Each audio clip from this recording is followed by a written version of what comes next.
Ṣẹ̀kẹ̀rẹ̀ lọ bá jó, ṣẹ̀kẹ̀rẹ̀ lọ bá jó, olúwa mi ò dìde ojó The Ashen Forge. ṣẹ̀kẹ̀rẹ̀.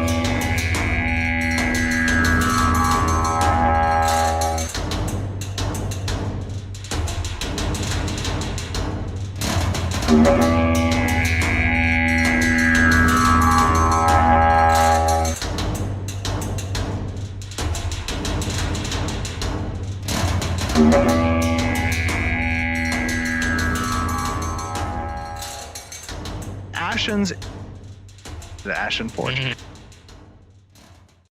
Hello and welcome to the Ashen Forge. I'm Phantom X, joined as always by Diggs and the legendary Neurotoxin back after having a week off. How y'all doing? Doing all right. I realize I'm moving the wrong direction. Sorry. Hey, you know, it's all right. I'll try to mess with the cam stuff if I can. No, don't worry about it. Don't worry about it. I got it. It's all good. So what's going on? We had a new live stream. That is They true. keep on talking up about trying to hire for certain roles. There's some in particular they're really aiming for right now, which I don't know if that means they've got super high standards or they just haven't a lot of people applying for that specific role. But it's probably a tough one because for somebody to be walking in with whatever skills and experience, trying to work the hybrid system, having only Alpha 1 and what we've been shown since then to work off of, even if there's somebody that actually does that level of research and they didn't just see, oh, well, I've worked in MMOs and my buddy recommended, so I applied, and of course relocating and all of that sort of stuff. I can understand how like the combat designer role might have been one that was perhaps a little tough to fill. That said, I hope they've been able to have some more success with it since they've put the shout outs over the past week or two about it, and a few of the other core roles that they're looking for. So it'll be nice. Yeah. It's really, to me, encouraging to see how much they've been hiring recently, and as they've been saying, Cameron, the recruiter, is doing a great job of getting through everything and keeping a good pace of adding people to the team and filling out the various different roles. So it appears it's coming along, and I have no idea where the hiring boost started and when they're planning to kind of wrap it up, but it seems like it's been a good 2-3 months now that they've really been hammering the ads for getting people in and joining the company, and every stream they keep on talking about how many people they've brought in. So pretty amazing, pretty good stuff. It's good to see that they're building. What is up, everyone that has just rated us? Thank you, Gladys. Actually, I was just going to mention you. Raiders. Yeah. That Yeah, this go is for it. well, just the comment on the hiring. I should have grabbed this link because Gladys is being nice enough to allow us to vote on one community question of his 5 for Stephen coming up this week, and one of them on there actually is related to hiring. So, but I was a bad boy and did not grab that link. I did vote. I should wear a sticker. I voted, Yeah, yes. Vladis, you have the hat that says "Make MMOs Great Again." We need a sticker that says I voted. But yeah, I really feel like the official background for a hat like that needs to be like a galaxy print, not a solid color. yeah, Do I'll it make one. like That would be in like great. a nice gold print with the galaxy, so that way there's no mistaking like the actual affiliation so much as what we're partially referencing in the slogan being used. That's yeah, that's my thoughts on the hat every time I see it. But yes, it's, to me, it's almost not even make MMOs great again so much as make something better than MMOs. make something that goes above and beyond what we know the MMORPG to be. Like, A meow.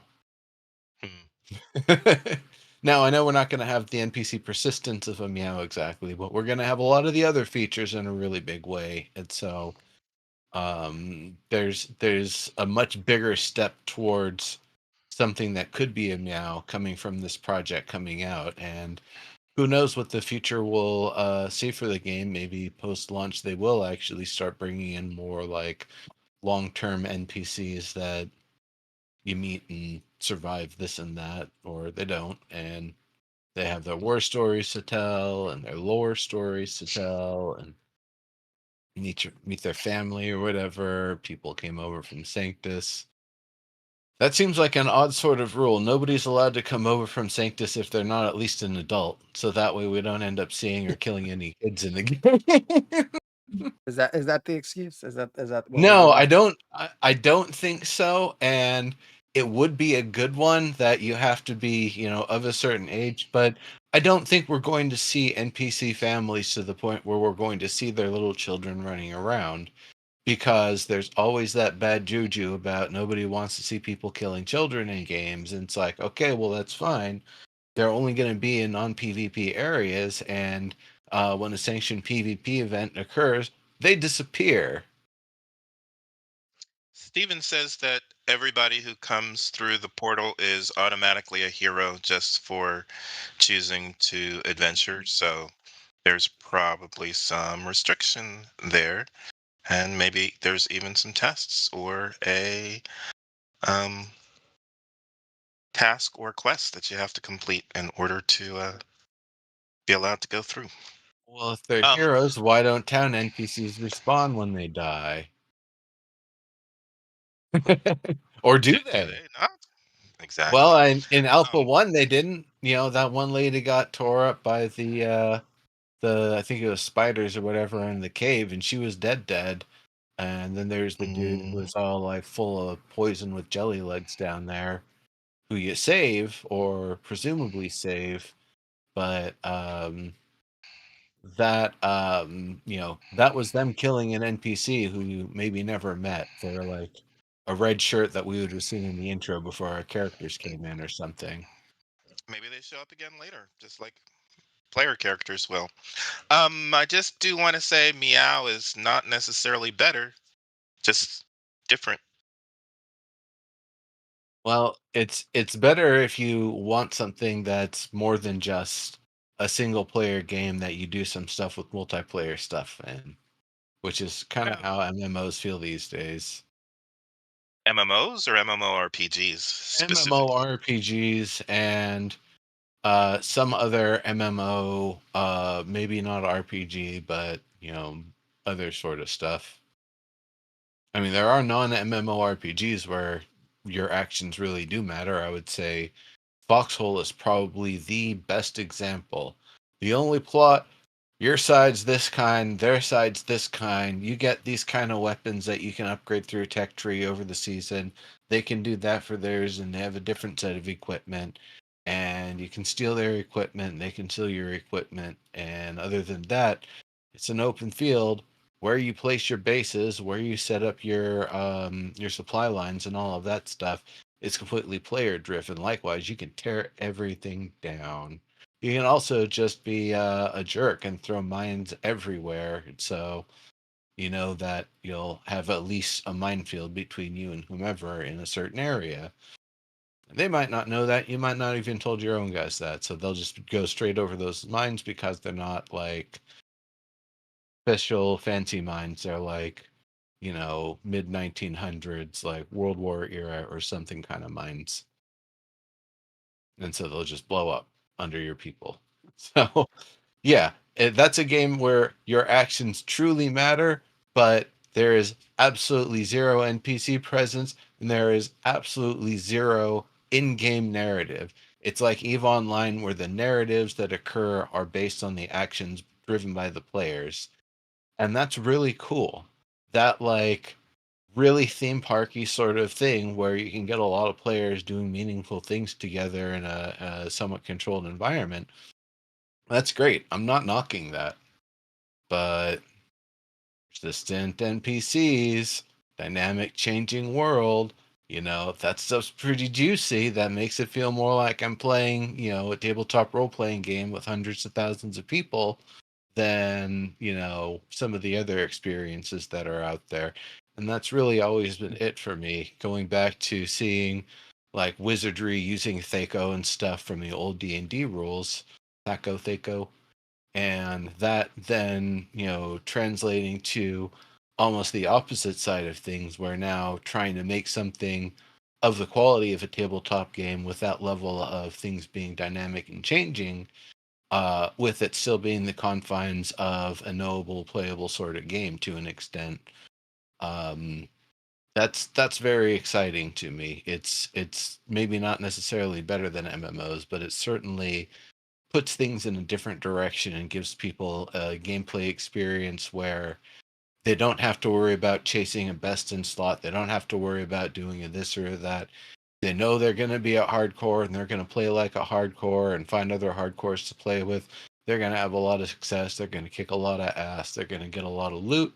And if they're going to play the game as, the journey is all the fun, I don't have a destination. I'm playing to be a part of a character that's in this world as I can based on the time I have available, not wanting to pay a subscription for something I'm not actually playing, so I should be playing it at least once or twice a week. That's there's going to be a range of people playing it, and they're going to enjoy it in different ways. But I think it really does introduce a lot of just so many things that you don't see in a lot of other games. You can even take stuff that the game here is doing, that Ashes is doing, and probably put it into other games, because some of the systems are just going to be so dynamic and well fleshed out that other games will be like, oh man, I wish we did that. New World's gonna be like, man, I wish we did that. Phil Trost, why didn't we do that? And you're like, dude, I would have loved to have done that. That's not what you had me do. You might like Bitcraft. Bitcraft is very much going to assign players very specific roles. I still have not filled out my feedback for them, but a whole nother story. Well, I have several topics here. Before we get started, I'm kind of going to go down the list of this live stream. Now, we're not going to watch it together and comment reaction-wise, but I do have several things pulled out. The first being, and I should have sent this to you all beforehand. Did you see Steven's mug? Yeah. Handle. Did I see his handle? What do you Yeah, think The mug is fine. The handle is crazy. I think the mug's just fine. I think the handle is it's intricate, it's ornate, but appropriate for it. It's not, I think, too big.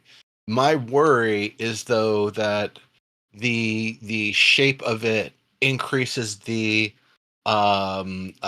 expressive hands range too much, such that if somebody is making a broad gesture, while this one, the handle is tight to the mug and I'll probably just rotate it, something like that is definitely a tipping hazard. Also, accidentally bringing a hand down on that handle, it's going to make the whole thing just roll and tip and flip and be a big old mess. So I think maybe if it was a little tighter and or maybe a little more squared in some ways, maybe it'd be better for the safety factor. But if he's just being very, very, very careful with that, and that handle is put on absolutely super solid, yeah, it's probably okay. Who am I to talk about the size of mugs and all of that sort of stuff? I thought it was This is hilarious. He was throughout that whole thing. He's like holding it with two hands as he's drinking it. yeah. I don't know. Now that though, that's the sign that the mug might be a bit too big. If you got a two hand, Clearly, this one, I can just be like this and be all dainty or whatever. Make clearly the specs were a little bit off. And I think that's what Margaret said. Although Steven seemed to enjoy it so much, maybe they keep it that way. I don't know. But yeah, anyways, I just thought I would start with there because that was hilarious. I'll say this. It's almost so big and so decorative that I want one on the other side, so it is exclusively like a big two-handed ritual mug. And so you're, like drinking it, tipping it with both hands, having that beautiful winged symmetry to it, nice showpiece. Yeah, yeah. And then there was a YouTube question that was really, I always wonder who picks these. It was just about UI elements and whether we can turn specific ones on and off. And of course, the answer is going to be yes. And that's what the answer was. He actually gave us the keybind. I don't know that I wrote it down of what it is. So I would not be giving anything away if I remembered what it was, because he actually said what it was. But yeah, Vlad, it's a huge sippy cup. Yes. Actually, they should market a huge sippy cup that is in the shape of a Care Bear, put the Ashes of Creation logo on it, and just sell them as sippy cups. That would be wonderful. So, anyways, yeah, nothing super special about this. You'd buy one, Dix. YouTube comment. Do y'all usually change UI? I didn't think I did normally, but I got back into the EverQuest 2 Origins server, and I noticed that I changed a lot of the positioning and things. So I'll change the UI position, I'll change the bindings, I'll change the colors, especially if there's anything that comes into any amount of conflict with my gameplay. The cursor, crosshair, ridicule, or whatever it is for whatever game it is, it is one of those things that if you don't have it right, I'm going to look for what alternatives you have immediately.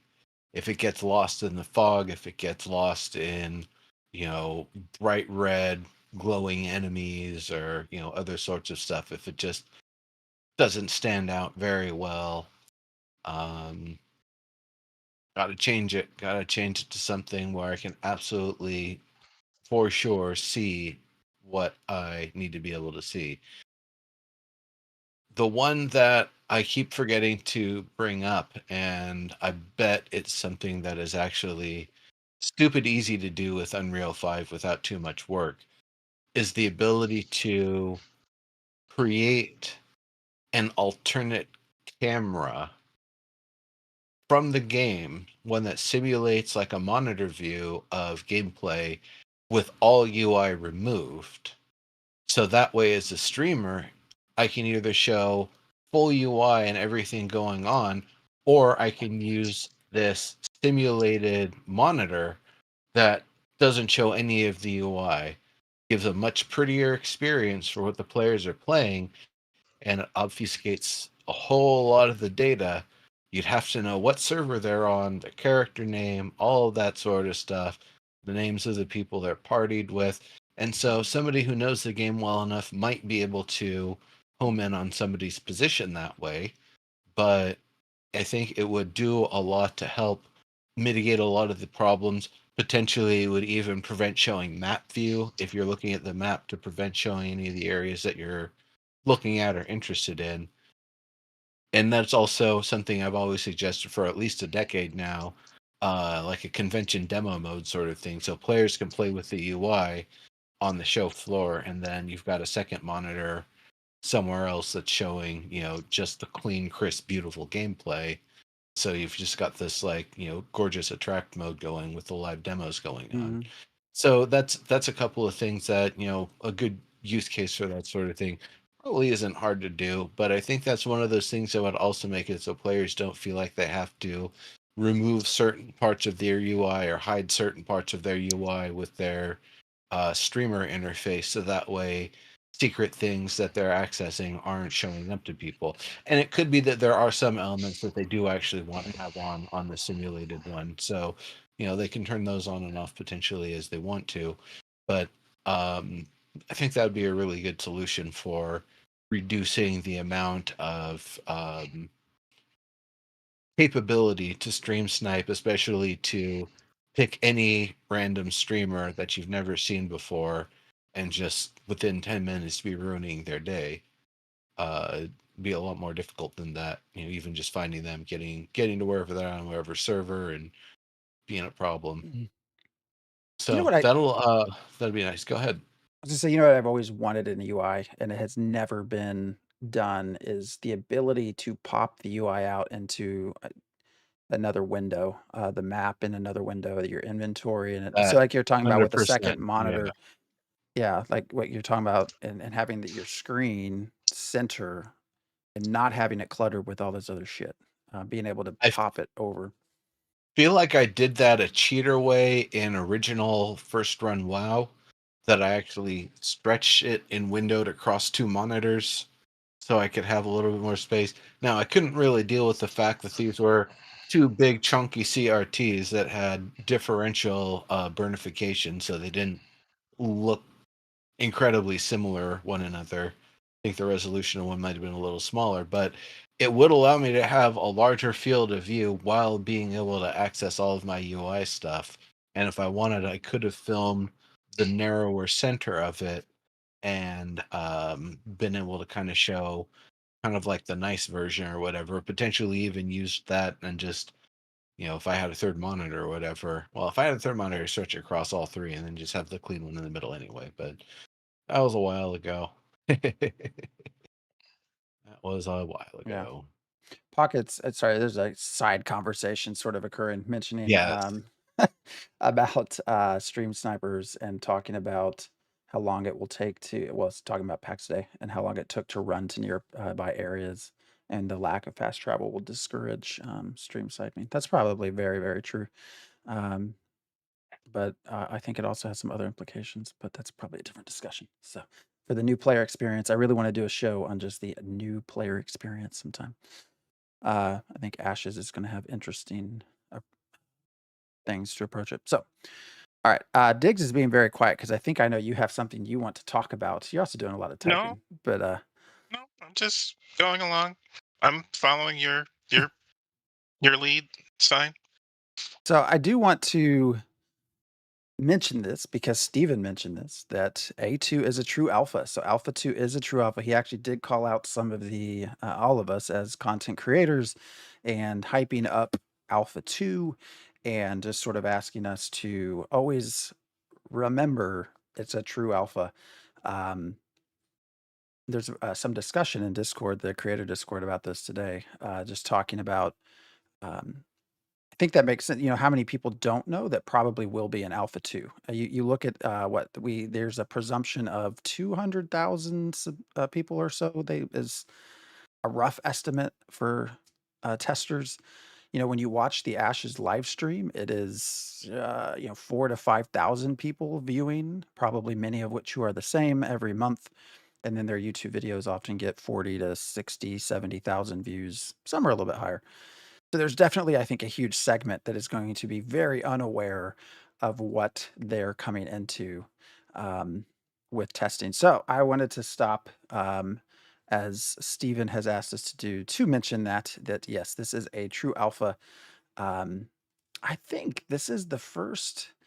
They actually showed a couple of visual bugs here during combat that they pointed out. Ooh, that he looks like a billboard. Have they done that before? Because I feel like that was very intentional, and that it was tied back to the very opening statement of this is a true alpha. Believe me, this is a true alpha. There's bugs. There'll be restarts. There'll be all these things, and just so happens, during the stream, we get to see a few of them. I don't know. That felt kind of placed, but I think How rightly so. many My question is, how many hours did they have to do reshoots? And, to do reshoots and have all the extra folks on the team working on it, um, it might have just been everything was perfect but that, and instead of blanking and skipping that, we're just gonna show it and own it because it's just a I bug. It's no big. mean, But I maybe. see what you're saying. Um, yeah, I think people don't know, like, the thing with an alpha, you create your character, you start doing a few quests and wipe, and then like you get going, maybe try a new character, different race or something. You get through some of the stuff that's, maybe at the start area that gets you kind of moving out to another Mhm. area and wipe. And I so, you start up again, and then you're like, all right, maybe I'm going to try doing a little bit more gathering this time. And like, you're able to get the first location up to, past a crossroads up to like a little town, a little village going on, and wipe. uh, and this is like the first week. Um, this is like maybe the first 2 weeks that I'm talking about. There's going to be a lot of wipes. I think there's going to be a lot of not just like, oh crap, the data's busted, we got to wipe sort of wipes, but a lot of we've added and changed some stuff. And see you later, Vladis. Thanks for coming. We've added and changed yeah. a whole lot See of you later, stuff, Buzz. and so we just want to see how that's how the players progress with that. We've changed some of the drop rates, we've changed some of this and that to see how it feels. But I don't think it's actually going to be like wipe like constantly.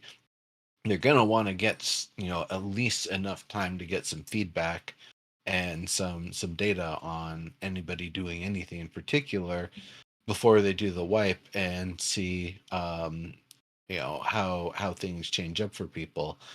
I think they probably expect that people are going to constantly change up what they're doing, not play same race, same archetype, same trade skills, and dedicate their playtime in the exact same way every time.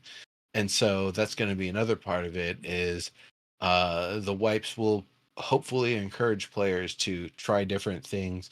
Maybe some of the archetypes might be not necessarily cycled out, but they're trying to feature one or two in particular. It's like, we really need more data from this one and this one. So, please roll these. You'll get like a little experience bonus and level a little faster or something. Something like that, little perk to encourage, maybe disincentivize the other ones with like a little XP debuff or something for just general XP. That's the sort of thing. But it's going to be a lot of testing. They Yep. want feedback. They want bug reports. They're gonna not be as fast to fix things as you might want or hope them to be, because some of what they're fixing is stuff they need to fix on their end, and some of it is something they know it's broken, they know why it's broken, and so fixing it's nice, but the amount of time spent on it versus just acknowledging that it's broken, they just need to swap it out with the working version. Yeah, they'll figure it out. I see there's a we often have a very lively conversation going on in chat, It's so by all all means, risk anybody, if you reward want. PVX. I Yeah. wanted before we move on, I did want to mention, because this came to me as we were having this discussion in Discord, that I started to wonder, is it possible, because of the desire to make everything look really nice, really polished during their streams, have they kind of done themselves a disservice by not showing, hey, there are bugs. There are things you're gonna find, things that don't work. Diggs is giving me a look. I don't know if that's me or if that's chat, but No, and that's you. That's the weirdest thing I've ever heard why? of devs showing, hey, we're going to show you the bugs that we have while we're testing. Well, the reason I've again, That's not a thing. well, but they I don't know. haven't I been. love showing funny bugs personally, That but that's my that's my me. my point is that hasn't really been, and now that we're getting to I'm Q3. saying I've never seen that from any dev team that I've ever experienced, and I'm pretty sure marketing would not want them to be doing that either. That Well, that that's a oh, I highly see what you're saying. unlikely thing Yeah, no, that would happen. I know. I'm just saying that now there's this kind of rush to, hey, it's now, it's true alpha. Like, people who have kind of caught YouTube videos here or there see a very polished state. And now Steven is sort of mentioning, hey, this is not polished. And so I don't know. That's just, I'm not saying they would go back and change the process, but in hindsight, does that, how does that affect the sort of casual viewer that isn't watching it like we are? So I don't know, just thought. It was all it was already misleading because that wasn't really the desert biome. They just slapped that together last minute, and they're trying to fool us into believing that it's almost ready to play when it's not, according to the forums. I think that was Narc. Was that Narc? Might have been Narc. Yeah. Um, Yeah, that was Narc sifting through that, and then it got turned into a forum post. I don't know Mhm. where that forum post went.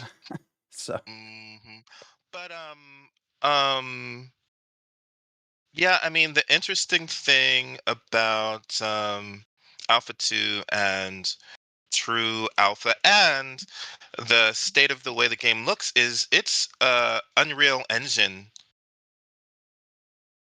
right? Driving everything. And Unreal Engine looks good. You don't even have to have a game yet, and it looks good.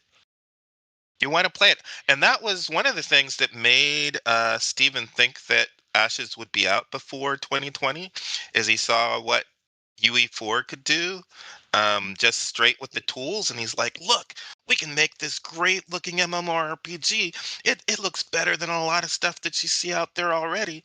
And we've just started. So, we can do this really quickly. Because you can make a great looking environment, and you've got tools to help you make your classes and show off abilities and all that stuff. um but yeah, that's very misleading, because you can get something up quickly and relatively easily that looks fun to play, even though it's alpha. yeah. So all right. Now, one thing I want to say too is, one of the things that I found interesting that Steven mentioned is the stream. We've had so many alphas, actually, Alpha Zero, Alpha One, things keep getting renamed because we were supposed to have alphas by a certain time, and then they turned into something else, and then they really turned into something else. Um, and I'm expecting something like that with Alpha 2. And sure enough, we have Alpha 2.1, Alpha 2.2, Alpha, and we're going to have those renditions. I'm kind of wondering what happens when we hit 2.9 and oops. I'm kind of expecting an Alpha 3 Yeah. or some version of an Alpha 3. These might actually take the place of that, but I was expecting Yeah. I don't know iterations about like that. this. I don't think version decimal systems actually work in base 10, honestly. Like they do per unit, but not across the whole. It could be each archetype that they add is another decimal each. um I guess adding the Tolnar, if they haven't added them yet, that would be a decimal. um there could be elements of systems that they have yet to fully complete, that they'll be, putting in, implementing each of those, maybe their own decimal. um at least one more Unreal upgrade I expect to come along at some point, so that'd be another decimal. And so eventually we could see ourselves at like Alpha 2.12 or something, but we will be able to kind of use from the little decimal marks is little incremental benchmarks, so we have an easier time keeping our place among what they're trying to get in and complete and get feedback on, relative to what phase, what stage they're in with things. I have sort of an idea of like there will be a like a 3 column sort of thing going into each decimal. The what we want more feedback on that we put in the last time, what feedback we're getting on stuff that we've just put in, and probably a general like enjoyment, new user versus returning user. How do you like it? Have you still been enjoying it? And then I think those are the sort of things that every decimal that comes around, they're going to be really homing in on what's going right and wrong from the details of that.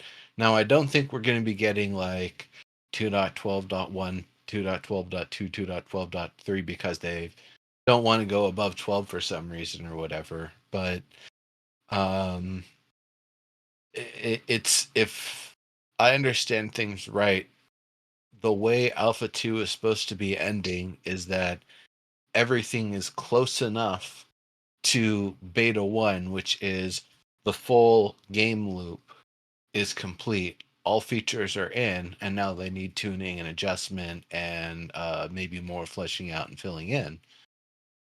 So that'll be the nice thing is once alpha actually does finally culminate, we'll be a lot closer to what we should expect to see at launch in terms of the broad strokes of everything and who we can play and how we can play. We'll have a lot better idea then than I think through beta. There will be a lot of the fine tuning on like the PvP, PvE, PvX, forced PvP, and all of that sort of stuff to really start getting better feedback from the greater and greater volumes of players coming in the different phases.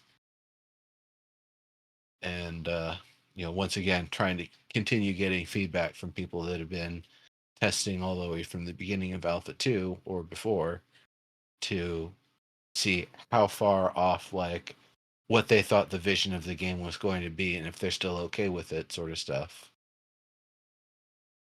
So that's me talking a lot and probably could have used that time for talking about other stuff, but No, whatever. it's all good, man. I can ramble we on can about how move. an alpha will go. Yeah. We can move on. I want because also Diggs did have something to talk about, but Oh yeah, for sure. Well, if it comes up, it'll come up. I'll get there. We can save it for later too. What did you all? Well, let's do this. Let's do lightning. Lightning. I'm doing what everyone else was doing. Lighting or lightning? Is it? We even had the damn show. Lightning or lightning? Lighting. Oh, no, I spelled it right. All right.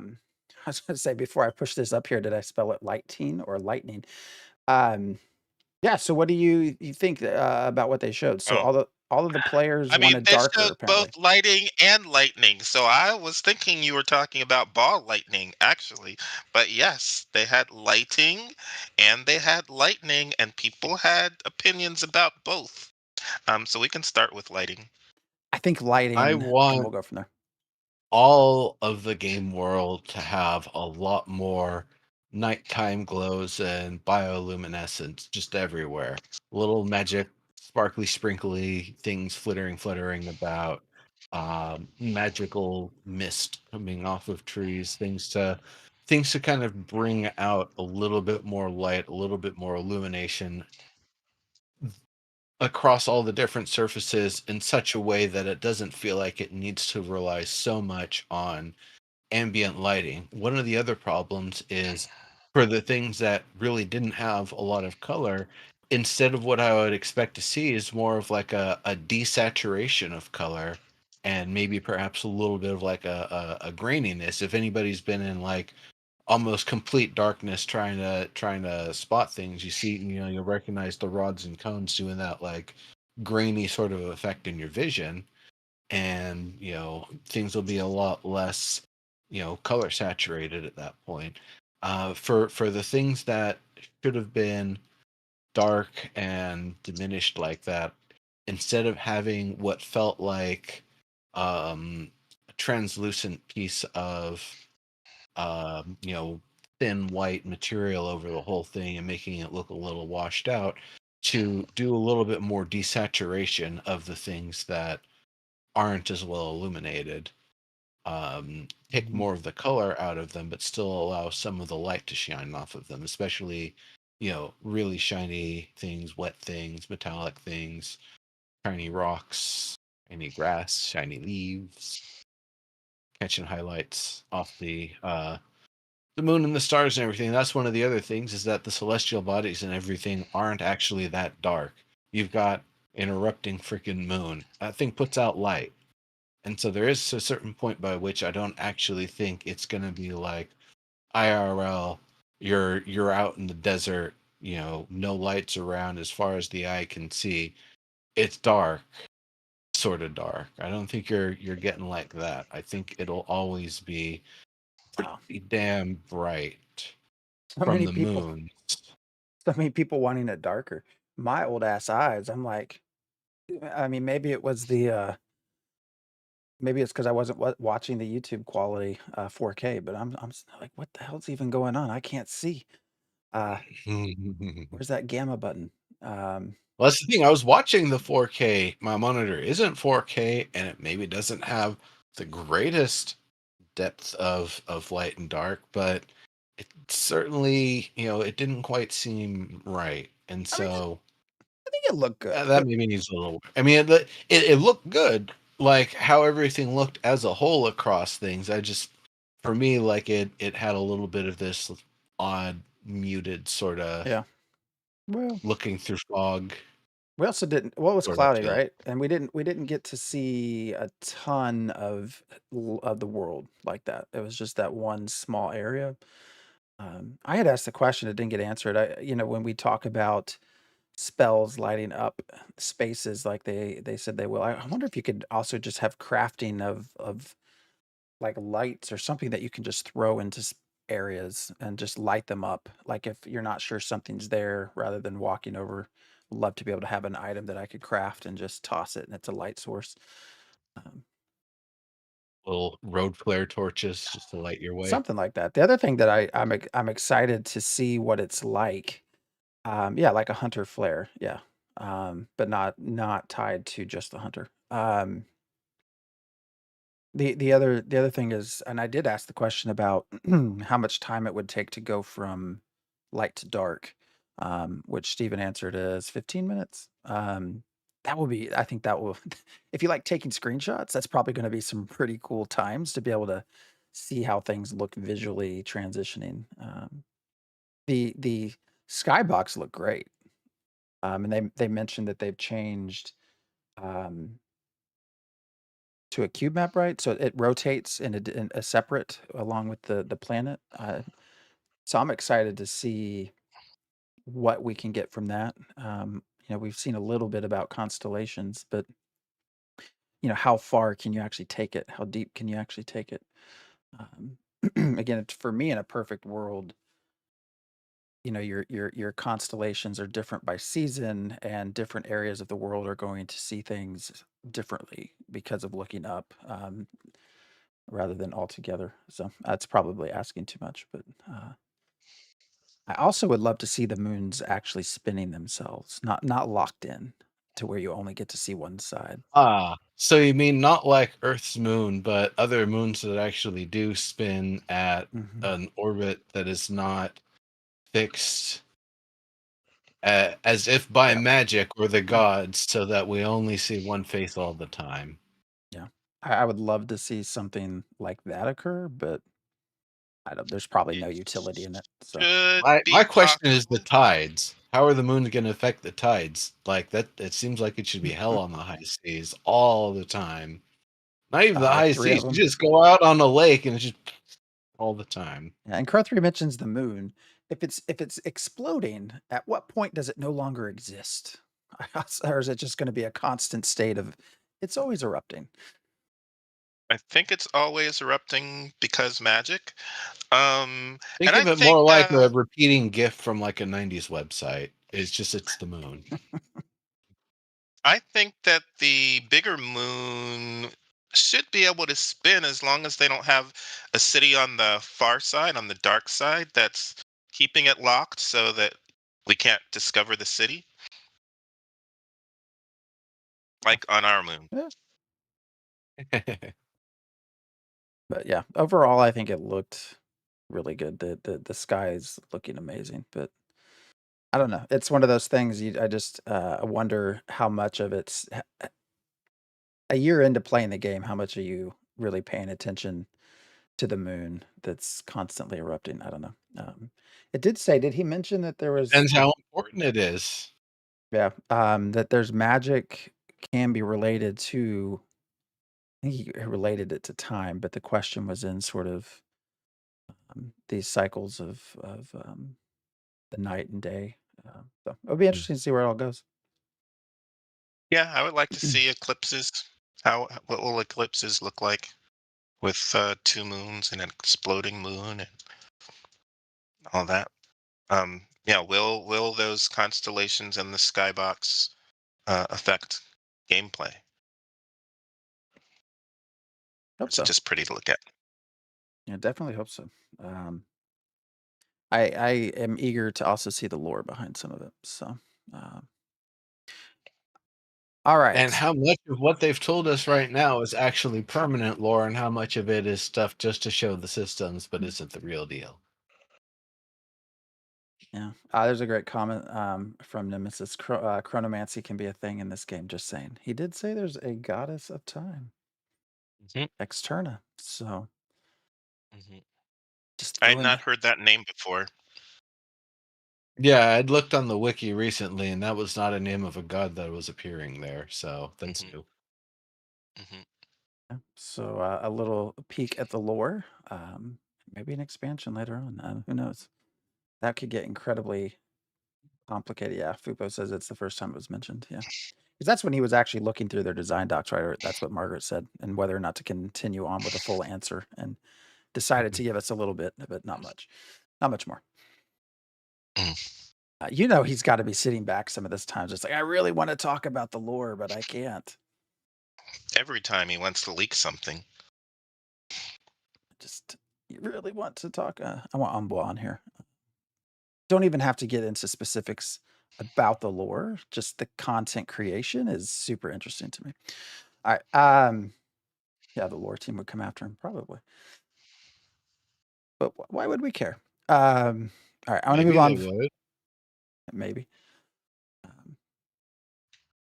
right, Diggs, I want to give you some time because I know this was something you wanted to chat about. And we got 3 weeks to fill before the next, well, however many weeks before the next show. So Yeah, we have plenty of time to talk about it. No, I was just thinking. Found it interesting that Steven mentioned that the castle PvP really unlocks at max level. The uh, ancients that are in the castles that we have to kick out are level 50 to 55, I think. And that just means there's another category of gameplay that's max level, which is what I was hoping nodes would prevent. The concept that end game is the real game, or uh, max level is the real game. And I think if we're going to do that, then yeah, in that case, I do agree with you, Phantom, that leveling is just a pointless grind. If we have to get to level 50 to start doing the fun stuff, then leveling is pointless. What's the point? That's not really the game I want to play. So it just kind of solidified for me again that I'm not in the target audience, and also for me, this is a different game than what I thought it was at Kickstarter, especially because castle sieges and node sieges and caravans, that's the type of PvP that I like. Um, so the risk versus reward PvP is all throughout the game. But then I would have to wait to get to max level before I can start getting to some of the PvP that I would actually enjoy. So I don't know if it makes a difference to the two of you, but I found it interesting that we're getting more categories of gameplay that are gated behind level 50. I don't think it's entirely a problem. I believe this is what they mean for a server to mature, is that enough players play for enough time and put in enough investment that they're able to start upending the ancients and start putting down the more powerful roots that will be harder to uproot and allow them to grow their power significantly and grow the power in the area significantly. In terms of ancients being, level 50, level 55, unless it's instance, there's always the ability to simply throw more players at it until the damn thing's dead. You might have a skirmish You can't afterward to try to, claim you it, can't but do that. You can't do that if there's no level 50 characters in the game. you might have to have a level 50 in the party, sure, but the whole party doesn't have to be level 50 No, to engage in that. And so it's not that I think you are there's gated from accessing those systems. It's that you are gated from potentially being king head honcho,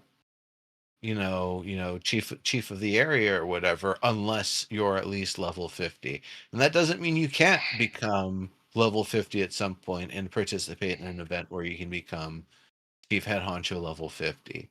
But if the experience of leveling up and building up and developing is supposed to be a bit of a slower process, that it isn't something where you're just all of a sudden going to be doing the bigger and stronger things, but that the maturity of the server in terms of the active amount of players and making sure there's enough of them to sustain all the activities that keep the server running, keep the economy running, keep the narrative running is being reached.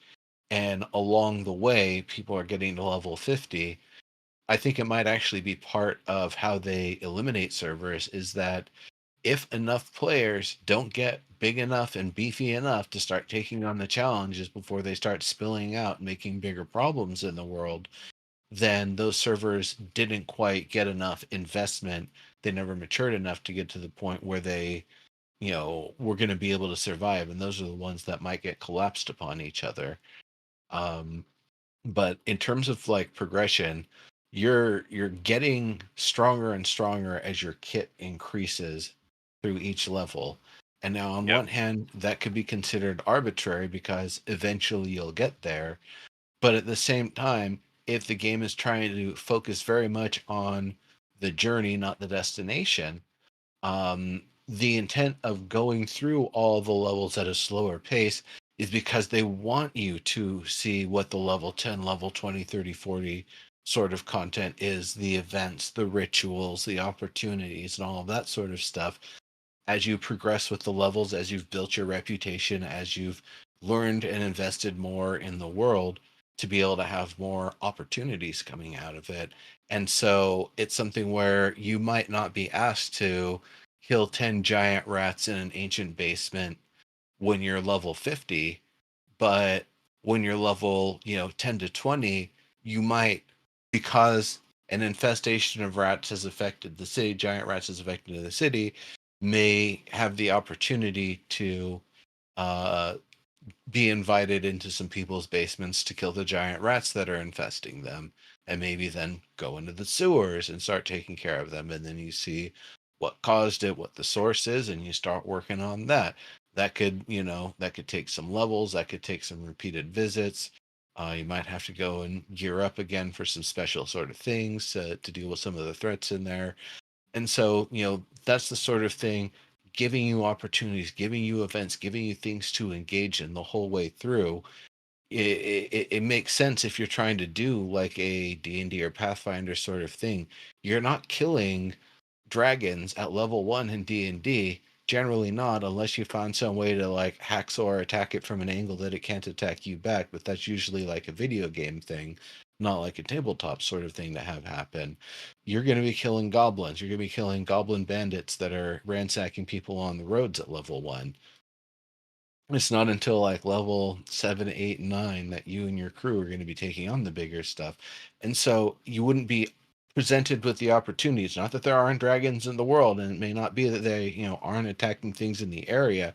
You are simply not strong enough to do anything to deal with them at level 1. And so why even invite you to that opportunity to feel like you're strong enough that an NPC invites you to the opportunity to go hunt a specific creature to help the land, is something that you should feel like you have to earn that opportunity. That isn't something that's just handed to you and everybody else that comes in perpetuity until a content update removes that quest from the game entirely.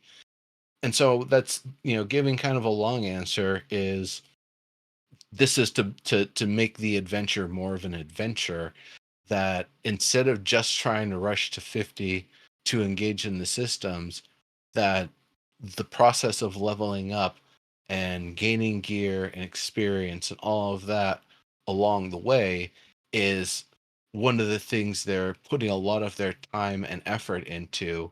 So that's just as fun as when you finally hit level 50 and you feel like it's time, like in older D&D, hit level 10 you get a castle or you get like a fort and like a retainer and a farm or something. It's like, well, yeah, I hit level 10. I'm a lord now. It's not necessarily going to be that cut and dry, but the idea that you have reached a point of power and reputation in the world that you would even be trusted and respected enough to be given the role of king of the castle. So Yeah, that it's, that that all of what you just said can happen at level 35 rather than at level 50. And sure. then the guilds build up and start trying to vie as they continue to progress from 35 to 50, and eventually you'll have level 50 guilds in there, and there's nothing stopping an event from happening after that that has the ancients level 55 and 60 trying to retake the castles from you during regular sieges. You can have a very, challenging PVX event at that point, even months after guilds have already started occupying the castles. Like I think of it kind of from another angle. Like you're right that it could be done at a lower level. And in fact, that is something I think um more gameplay and testing throughout the alphas and betas will help us discover is whether we like that people have to be level 50 to even start engaging in these systems, or if we want to be able to start engaging them at a lower level. Mm. I think maybe one of the other reasons why they want people to be by and large level 50 before they start doing this stuff is because things that are tied to higher level stuff and metropolis level stuff and kingdom level stuff, maybe they want to make sure the players are of the toughness required to engage in those opportunities, that you don't have a metropolis when everybody's only level 30, and when you go off the beaten path everybody's just absolutely getting destroyed by the enemies because they're 20 levels higher. They're honey badger to your cobra. They don't give a damn. Yeah, I That's don't know why a metro would be possible. Metro still should not be able to unlock before people are close to level 50. I mean, you should have to unlock. I mean, you should probably have to hit Metro in order to get to level 50 for number one. But um, yeah, all that should be tied in. So villages are stage 3, I believe. That's when caravans open. I'm expecting you'd be around level 25 at that time. Um, which means that sieges are starting to happen around that time. So some people are you level add another 25 by then, yeah. you add another 10 levels to give people time to ramp up a bit, and um, I think that should be pretty close to good enough. 35, 40, somewhere around there for castles to open up. Um, and I don't see why you have to wait until 50. How long do you own the castle before it sieges? I'm trying to remember. So you A win the month. castle There's a a month. siege. There's a siege every month. Okay, and so how long? So how long does if we played? What is the expectation to get to max level to level 50? Is it 2 months, 3 months? What was it? I don't remember. 45 days, isn't it? 45 days if you're playing 4 to 6 hours 45 every days. single day. So if we open Castle Siege to 35, level 35, and someone wins it. I mean, really, by the next siege, I don't know. I'm trying to rationalize why it would be 50 rather than starting at it earlier. Like, does it really matter too much? I could understand if it was more of a PvE, PvX, grindy sort of thing, but if it's really pure PvP, I don't know that it matters so much that the original occupiers are level 50. Especially if, you know, someone wins the castle and it's going to be a month before someone else can come in and take it, you can just assume that in that period of time, the people that are going to come in and try to take it will be level 50 at that point. So I I guess maybe that's part of Yeah, the but reason. we should be able to start all that stuff, right? There's caravan stuff going on, um building up your military nodes in order to defend the castle. There's all kinds of stuff you could be doing in that time. Yeah, I guess I don't know. I don't see the concern since it's a really meant to be a PvP event. I could see Well, where it's a PvP event that is the style of PvP that I like, rather than all the other stuff like the one time. even the corruption. It's not one time. Again, it opens up caravans. You have to build up your military nodes each week. So stuff is going on week to week and day to day. It's not just a um, one and done thing. And there's 5 castles in the. So if you're looking for that kind of PvP, that gives you something to do rather than, for me, just being stuck with risk versus reward PvP, which is not the catalyst that changes the world. But we know that the game isn't made for me in any case, so it doesn't really matter. It's already a deal breaker with the open seas. Ah, It's just another. It's just another feather that lets me know, I'm not in the target audience. Maybe they'll let you be the king, so that way you can have a flying mount, and you can I just discover need a the open Stufferton. seas all you. I just that need a Stufferton. we have to have a server somewhere that by popular vote elects Diggs as the leader, as the mayor. I would love to see that happen. Because I Well, do who is think it he that will gets play the the game. flying mounts? It's the royalty at the castles, and is it metropolis mayors are the other ones? I don't remember. Because I don't believe it's every mayor, but I believe there is. Oh, I'll look that up in the wiki. Yeah, mayors, yeah, guild leaders from castles, some dungeons. 100% Yeah. at this point, because Diggs, I do think you will play.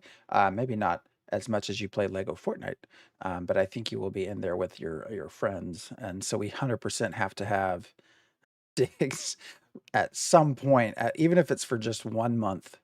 I want to see Diggs as the mayor somewhere, some node, because I would be really curious what your decision making would be compared to other people in that position. So, yeah, Abrat's asking. It did come across. Is that what you were intending to say, Diggs? It sounded like that. I don't know that you meant to sound that way. That caravans don't open up until Castle Siege is done. I'm pretty sure I said caravans open at stage 3 village. All right, Pretty we sure might I have said that. misheard. I just yeah. So, um, Right? So caravans start, and then castles have the caravans each week. Their military nodes get ramped up to stage 3. They can't go above stage 3, and so there's caravans associated with that, right? You uh, Once the caravans open, when the villages appear, then that means that you ostensibly should be at a place for those associate with the castles. You should be able to do that. And that's again level 25. We should expect villages when if village if the nodes are stage 3 and that's the halfway mark, then I would guess that maybe players would be around the halfway mark as well, level 25 when that happens. I don't know. And then you add 10 more for castles.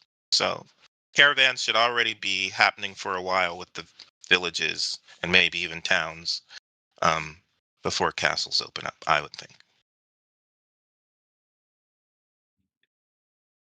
all right. Well, any more to say on that? Um, I I guess you do bring up a good point about what stuff should be level restricted to level 50, and if perhaps something should be unlocked on the level restriction to an extent until it's actually been engaged the first time. Um, I can definitely see where you're coming from on that, and you might not even ever get to level 35, but or except on an alt or something. But yeah, I think I mean, I won't be doing sieges in any case, so Yeah, that I doesn't think. matter. I mean, I won't be doing sieges in any case, so that doesn't matter. I But just yeah, got I mean, it I won't be was. doing sieges in any case, so that doesn't matter. a weird echo. Yeah, it was Wilderness Expedition Encampment Village Town City Metropolis. Wilderness. So if I'm not Expedition mistaken, Encampment Wilderness Village Town City is Metropolis. effectively like 0 to 10. Weird. What's up? Sorry, there was a lot of weird echo all of a sudden. That was crazy. All right, Okay, I think whatever it was, it's gone. So we're good. That was weird. good. Oh, is it back? I don't hear it. Because I Oh could hear no, it. is it me talking while you're talking? No, I think we're good. Yeah, we're back. We're good. That was weird. It's crazy. All right. Sorry, we totally lost train of thought, or did you not? Go ahead. Yeah. No, I was gonna say it's the Expedition Encampment Village Town City Metropolis. I would imagine Wilderness to Expedition, that's the 0 to 10 range. Expedition to Encampment is maybe the 10 to 20 range. And then maybe Village Encampment to Village is 20 to 30 range. But I could be mistaken. It could be that they don't actually correlate that tightly. It also could be that I was thrown off because we only had a max level of 12 in Alpha 1, and we were getting villages, it seemed like, in, I guess, less time and effort than it would have taken in the gameplay that's been explained to us up to this point. So that'll be interesting seeing, just because we could potentially get a place up to a village, how that's going to be if players are going to be like, yeah, we got a village going, and all the mobs out there are level 30 and chew my face off because I didn't level up as fast as the town did. So that'll be a fun one to see, and how they test and change and balance around that. Yeah, I'm not sure. I'm not sure where to. Yeah. So wands. Moving on a little bit. That was the last big part of the show. Some spell differences too. But you mentioned ball lightning digs. What did you think? I thought, well, beams. Even before ball lightning, I thought beams was awesome. Because ball lightning is not wands. Ball lightning is active skills. Um, so yeah, that wand felt like a wand. And the mage maybe felt a little bit more like a mage. Um, I liked ball lightning. I mean, I was fine with the way it looked before. Someone said on the forums that they hated that it's so slow.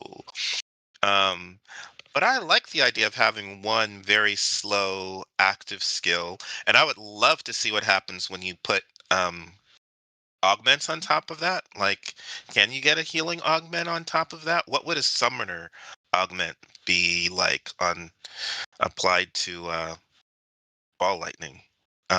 So I love the idea of having one slow moving um, ability across the field. But yeah, I thought it was great. I thought the wand feels like it's a wand to me, and I guess later we might be seeing some other versions of the wand spec. Yeah, so they're going to do something a little bit different because we got to see there are numerous different ways to sort of spec it. That they're going to we don't know when. So supposedly going to show us a video or a series of videos. I don't know which of different specs that you can play. Which I think will be And did fun. they say that's throughout this month? I don't know if Fubo can give us some extra info in the chat, but I don't think they really said the time frame or the I cadence thought or when to expect it. Margaret's. Yeah, I thought Margaret said that we'd be seeing some more stuff this month, but maybe not. Definitely. So my personal opinion on ball lightning, it just seems it is slow. I don't like. What's the point? I guess you can pull your mobs through it, but in a PvP setting, just seems useless, I guess. Well, it I know doesn't. you mentioned choke points, but you can I see don't it think it coming. damages you, so it could be something where you cast it and walk with it. Because anybody that's going to charge and attack you is going to have to charge right into that ball lightning and get cooked by it. And then, oh no, now they're in range for you to do some of your close range heavy damage stuff. So I can see how that is very effective, especially for someone that maybe goes with like a fighter, tank, or rogue or something, where they do want to put that thing out and basically just march into battle through. It's like, haha, I've got my own personal shield, jerks. And of course, they're actual shield. And I think that one again, I would love to see what happens when a summoner puts an augment on top of that, because all kinds of other stuff could be happening as that thing is moving across the field.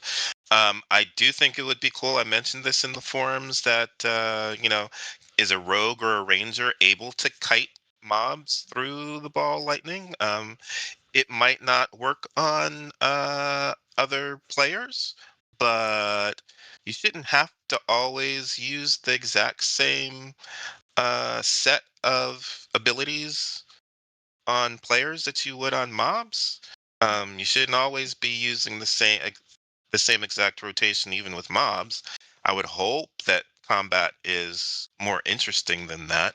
I would also hope that we're moving away from just focusing on the same old rotation and trying to hit your rotation as fast as possible rather than actually paying attention to what's happening on the battlefield and choosing which abilities you're going to use there. I mean, I don't know why you would be using something that you know is not going to work on a player. Just don't use that ability. Use something else. Don't Or don't apply an rotations augment. don't rotations come naturally? Like They even if there was, shouldn't. but even if you know the scenario, like you've seen this mob twice, you now know what it's going to do. They Don't you sort of shouldn't because develop? that is the single player gameplay, even when you're playing in a group. If all you're doing is just focusing on your rotations, that's crappy RPG gameplay. You should be focusing on each scenario and also what your group mates are doing and how you can synergize But doesn't that their inform your choices. rotation? A No, little. I mean, it's what not a stack of rotation. So wait, overload wait, you're wait, going to wait, wait. use? A rotation is basically just hitting and waiting for your cooldowns to come down. So you shouldn't just be playing based on your cooldowns. You should be looking at to see what your group mates are doing and what choices they have made. That shouldn't be rotational. That should be looking at what your options are, what they did, and then sure, what do I have available to help at that point? But that shouldn't be like a rotation. Yeah, I think it should be less of a classic hotbar dance and a little bit more of seeing what effects are applied, planning with what is being stacked and overloaded on them for what you are going to use when.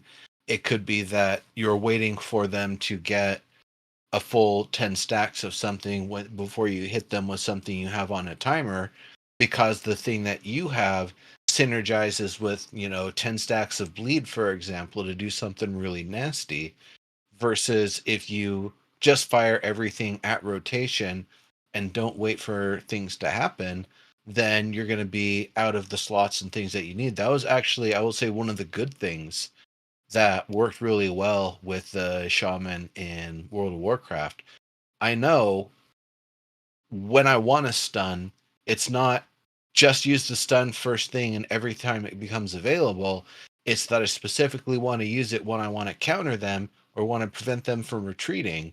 And so I don't want to just throw those off all willy-nilly.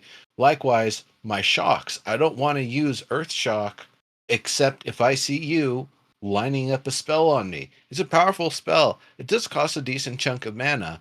And so if I burn all my mana, I won't have it to use. If I just go through all my rotations, I'll be dead and dry in the water. And so I've got to wait until you basically, put your hand in front of your face like this before I bop it straight into your nose. I'm not going to just bop you in the nose out of nowhere. I'm going to wait until you've given me the opportunity to make you pay for it. And so I think that's a lot of what not just playing the rotation is going to be in a group, but instead working with other people in the group, seeing what they're doing, working with what they're doing. Yes, there will be a lot of opportunities and times where you've got one enemy isolated that you just need to burn down as quick as you can. Maybe you do just burn your whole rotation as quick as you can so you can join back in the rest of the fight. You might be a little wonky when you come back in and off your rotations and stuff, but that's fine. You took care of that problem. Now you can get back to controlling the other problems. That's I think more of what I'm thinking they want gameplay to be, what I'm hoping that they expect gameplay to be, where it's going to be actual meaningful tactical decisions being made by players instead of just hotbar dancing and making sure auto attack is pointed the right direction at all other times. It's I go back to DCUO as a game that really did a good job of separating weapons from abilities, because the weapons themselves were so dynamic between right click, left click, your combo attacks, and the little actions and movements you do to do your special weapon abilities, that your weapons would stand out as their own thing, not accessed on the hotbar whatsoever, and your power set was the stuff on the hotbar. So instead of having to reach for the things on your hotbar all the time, you're a little more relaxed and reserved on those, and letting your weapon and your active defenses, your block and your dodge, do a lot of the work for you, because they gave anticipation areas for where special and heavy attacks are going. You could dodge out of the way, you could block, you could play more tactically than just sitting there and taking it and dishing out.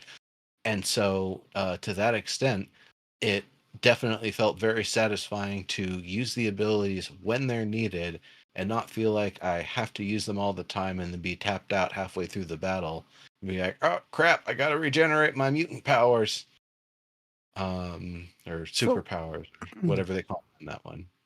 I don't disagree with you in point, Diggs. I guess I'm trying to think of, what we've seen, especially with the time to kill.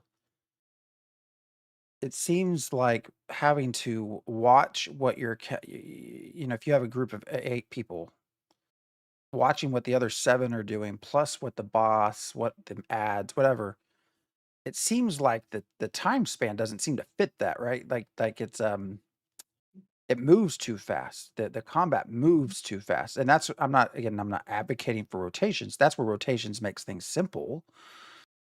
Because you don't have, in a fast moving environment. So I guess what I'm curious, like, would you want to see UI related things? Like I'm thinking back to EverQuest 2 and heroic opportunities, and that way you are clued into what your group mates or your raid team is doing, because you can specifically see what that, what opportunity they created for you. So that's what's called what it is. Um, so what would you like to see something like that in Ashes? Like, how would you expect if all 3 of us are playing and you're in the middle of a really, really freaking hard fight? Like, goddamn, this thing's kicking our ass. Like, do you think the way things are, you could actually pay attention to what I'm doing? I guess is my question. And if not, like, how can the game help you know? Well, already it helps us know because we can see status effects like when things are slowed with ice. We should be able to see when things are rooted. We should be able to see when things are poisoned. Ashes does a really good job of showing us what those effects are. So you're looking around to see if I know that you like to use ice effects, then I'm going to be looking around to see what other effects I can use to stack on that. Um, if it's going to root them and I'm a rogue, then I'm going to try and root it.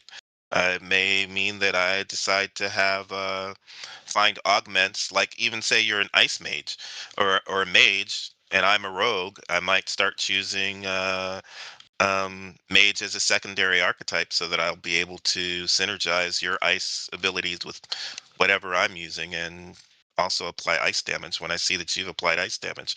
And again, I would love to see a slow moving ability across the field, and every once in a while it's procking it's a procking ghosts to fly off of it, and those ghosts are gonna leave that vicinity and attack whatever else is across the field. I mean, we don't know what could happen. Um, all kinds of stuff could be happening faster than the Yeah. ball So, lightning moving s- across. so you'd like to see either something on the nameplate that indicates a status effect, or would you like to see a visual? Like if I threw an ice spell, would you rather see the mob surrounded by ice so that you know, I'm hey, expecting to see that. Yeah. okay, yeah, because otherwise it seems messy, right? Especially with groups of 8 rather than groups of 5 or 6. You add those extra people in. It's really hard to keep track of what everyone else is doing, I guess is what I'm saying. But So you shouldn't have to do everyone. You should know who, uh, kind of like in D&D, right? Like if I'm the tank there, one of the things my rogue is going to be doing is trying to look around and see who I can flank. And that's often going to be the fighter. And so you pick and choose, whose stuff does my stuff mesh well with. And you kind of have kind of duos and trios and things like that. Um, but yeah, even as you're specking your own build, it shouldn't just be this is what I want to do for my character because I'm just going to focus on what I do in my rotations and I just have to think about me. Hopefully, you're specking in a way that's going to synergize with the other people in your primary group. I'm just thinking how complicated that like it's either going to be super complicated or we're overthinking things, right? Because one of the things I wanted to mention before we start to close out was um, the complexity of the weapon skill tree that we saw, and the reason they are going to do these extra videos. Fubo did say they don't have a time frame right now, but it's this month. The And I I'm gonna let me finish this keep thought. going. Mhm. Just again, when we talk about complexity, you have your primary class, secondary class, right? And all of the intricacies, supposedly, of what 64 different combinations can bring. Now you throw on top of that all of these different weapon skill trees, and Steven did mention this, like, usually one game does one or the other. We're doing both. Again, I think it's going to be very hard, especially with people you don't know super well or that you just met. I'm thinking again, joining a caravan. I don't know what you're spec'd into, and I could be joining the middle of a fight, and I have no clue other than I know what your primary and secondary are, and what weapon you have equipped. So that's where it just seems like it could get very messy um, without visual cues. So I'm There are hoping some there's things visual that cues. there's some things that I think they're making very kit specific about stuff where you'll be able to kind of, based on who's involved, just at a glance, be able to tell what sort of things you're going to be working with. If there's a mage in the party, expect the elemental trio and arcane. If you've got a fighter in the party, expect a lot of bleeds, stuns, knockdowns, that sort of stuff. Rogue, you're going to get a lot of bleeds, a lot of poisons. You're going to get a lot of helpful debuffs and poisons from rangers. There's certain sorts of things that you'll be able to expect from the different or excuse me, the different archetypes. And as I was going to say, even as they exist as enemies, if you see something that looks like an enemy mage and maybe has mage over its head, you're going to be like, all right, well, that thing's going to throw the elements at me and maybe arcane, or at least one of the elements. And so you can go into that fight knowing a little bit better what it's going to be throwing at you in case there's some special defense that you can apply for that, or some other way that you adapt to it and be ready for it. So I think that's going to be one of the things that's a little bit of a part of it, that the archetypes themselves will have enough specificity to them that at a glance you see who the archetypes are that you're working with, and you'll immediately have some idea of what sort of things are being thrown down range and what you should be anticipating trying to work with or not. Or not. It could be that the skirmish is just so wild that it's just easiest to pick the person with the lowest HP and throw everything you got at them and move to the next person in that way. So, what do you think about? I mean, it's the complexity is crazy, right? Especially, did Steven say we have 3 weapon slots? Is that right? It's supposed to Yeah. be crazy so that you don't have metas, and we knew it Exactly. was going to be crazy. We knew it was going to be crazy just with the augments. I mean, that's the whole point of augments is to make it crazy. Yeah. Well, and we haven't even really seen, augments either. I Um, haven't really seen nodes either. and then you start talk. Yeah. Fupo put it there: main hand, offhand, range slots. So, assuming each of those has their own separate uh, skill tree. I mean, the I get kind of excited about the complexity that this brings to this game. I mean, anyone that has followed us for a long time, I am very much a Excel spreadsheet warrior. I love tracking all of this stuff, and so the idea that all of this can be this complex, it's crazy. You start adding in and we've not seen enchanting. We've not. There's a lot of stuff that we've just not seen to be able to change how we play. Hopefully, that all translates into meaningful choices. So Um, we have about 9 more live streams before Alpha 2. One of them is probably going to be barred, right? So we should have time to see all these things demoed. 9. I know you're saying that with a smile, right? Yeah, yeah. I don't think it's gonna be 9, I but mean, I know you can smile. So, is that what that is? Is that what's on your face right now? A smile? That's what's Okay. on my face right now. Um, yeah, 9. Are we doing weekly now? Is that what you're trying to get well, to? I mean, they're gonna show live streams after Alpha 2 starts, I would imagine. That's true. We could, yeah. And now that we know there's 2.1, 2.2, 2.3, we will keep going. Alpha 2 generations. They said they're still on track, and I believe them. So, um, They were on track the month before 2020. well, I again don't think they announced the date. Well, they haven't announced the date, but I don't think they announced the quarter without having a surety of that. Which is again back to what I You first you started out cannot with, you cannot have a surety 6 months out. which You goes can't have a surety. goes back to what I said at the very beginning that I think starting to point out some of the bugs in these next few streams makes sense. Prepare people for what is, what will be there when they start. Um, so, yeah, Diggs will never let them live that down. 2020. Um, I still think it's hilarious. I've mentioned this many times when we last got the chance to speak with Steven, and I hope we do again soon. Um, you did mention before 2030, right? And he did not answer that question. He laughed. He laughed. Hmm. Technically did not answer that question. Um, I feel like I'm starting to travel down a completely different discussion road that we probably don't have time for um, tonight. So, anything else you want to talk about with regards to the stream? The actual gameplay component was short. This was shorter.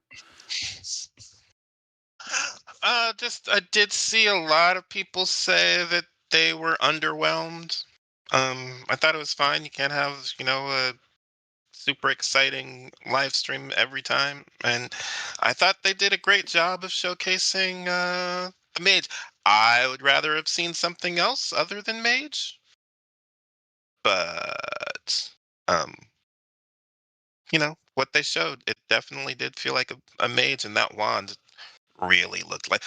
We didn't talk about beam. Did we talk about the effects? We No, talked go for it. about active skill effects. Well, no, I'm asking the two of No, you. I didn't bring it up. Um, no, I'm saying the beam. What did you guys think? The beam felt very wandy to me. It Very did, different from and the that what was it in oh, the ranger. So the ranger, some of those ranger weapon skills, I guess, felt more like a machine gun, a laser gun felt more like a laser gun, which was not very fantasy-ish to me. And if we can get stuff like ball lightning cleaned up, I would love to have some of those bow skills look less sci-fi and more fantasy. But the beams on the wands looked awesome to me. I thought the effects were great. I just wish there was more control, like a tap and a hold for blast versus beam instead of it being a proc, because, you know, that I like weapon combo control sort of systems, so it's more than just one button for attack with your weapon and then you gotta fill in everything else with the rest. There are ways they could do like taps and holds. There are ways they could integrate it with your defenses. Like if you're holding block and you press your wand attack, that you can do like a try to like a magic parry attempt, or maybe if you're holding block and wand, you're holding it with your shield, and if someone hits you on the shield, they're gonna get zapped by the wand, take some damage back.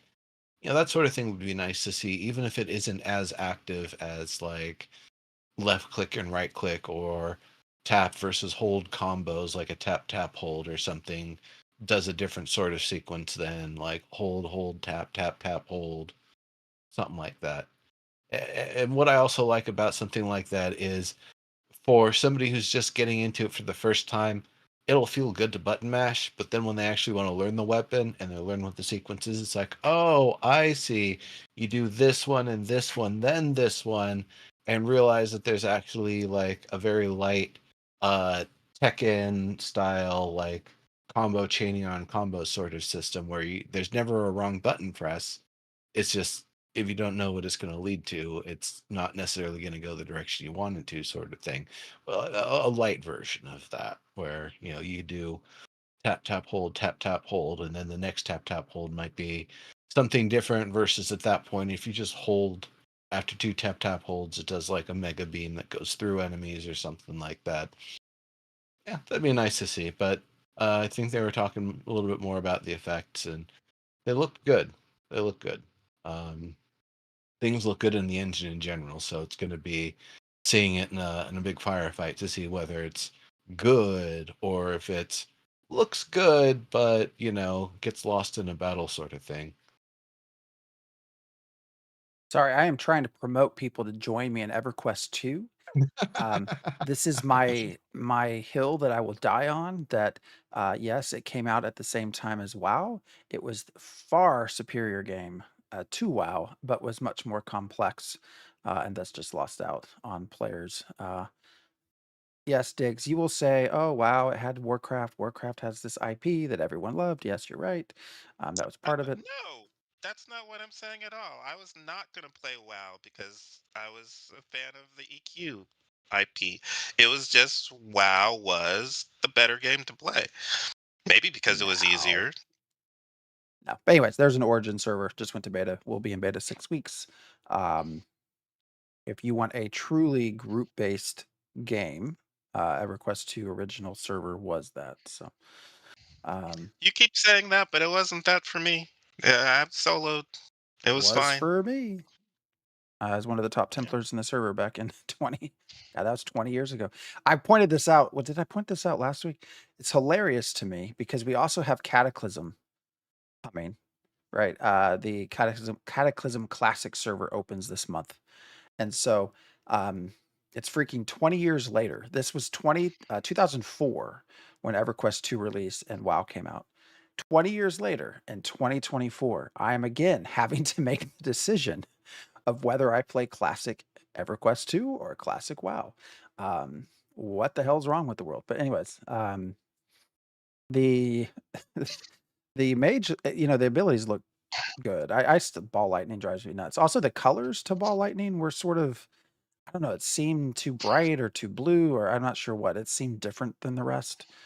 Um, Definitely liked the beam. Fupo mentioned in chat sort of really Harry Potter like vibes, and I love that idea. I think for me the mage was the one after we've seen the fighter, after we've saw the cleric and sort of the updates to the hunter and everything else, the ranger, sorry. The mage felt like it was maybe falling backwards. Like not as cool as all the others. This definitely I think was an improvement. So, um, do I think it was as cool looking as like the fighter? Probably not, but not yet. Um, but it's definitely better than it was. So, um, anyways, yeah. So, anything else with? We still have questions. We still have the art and all this other stuff. We can do that next Sunday. For all those who are new with us, we do this every Sunday, 9 p.m. Eastern, 6 p.m. Pacific. What else will we have to talk about next week? Yes, I did want to mention that. So actually, I still have the screen. Let me pop it up. For those of you who are either new currently to Ashes of Creation watching us live or perhaps watching us on the YouTubes, there's a really solid community of creators here. A really broad group of really cool, really fun people. Actually, this was mentioned on Ashes of Relation. Dr. Burns does his bespoke series. I was lucky; he asked me lucky enough to do the second one, which that video released today. 4 of the 6 people on his bespoke got asked to do an AMA with Steven. So it's going to be exciting. It is on the 10th. When is the 10th? Is that Friday? When is that? Why am I forgetting dates? I don't know. Is it Friday? Is that the 10th? I'm going to pull this up real quick. Yes, Friday. 10th is Yeah. Friday. Friday at 11 a.m. Pacific. Vladis, Nice Gaming, Loreforged, and Jamie Chaos, 4 wonderful creators, very different viewpoints. We'll get to spend some time with Steven. I think the model is they will have 5 questions apiece. For some of those folks are, I think like Vladis, I mentioned he has his poll. If you follow him on Twitter, that's where I found that link. Some of them and Jamie Chaos as well. I think Nice Gaming too. They have the Voices of Vera podcast. Some of them are asking for community questions as well. I don't know if Loreforged is. I assume they are. Another group that is great to watch. I don't know. I have mixed feelings about community questions. Us having done this, I feel like you can't win. But good on them to offer at least one of their 5 to the community. But between the 4 of them, you can pretty much outside of Sundays, well, even Sundays, Vladis rated us, find one of them on somewhere. So I'm excited for him. It should be a lot of fun to watch.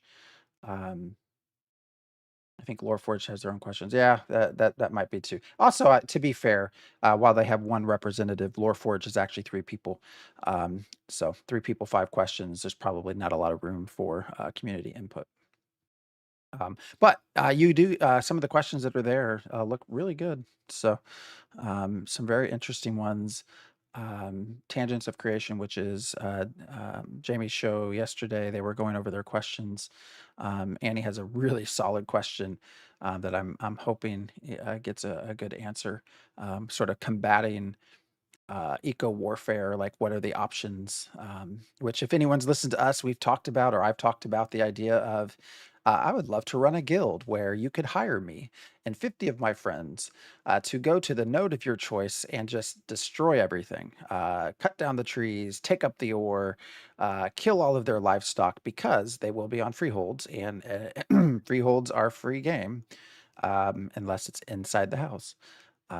We will destroy everything, and presuming there is a delete button, delete all of the items so that when you come kill us, all you get is red and you get none of your items back.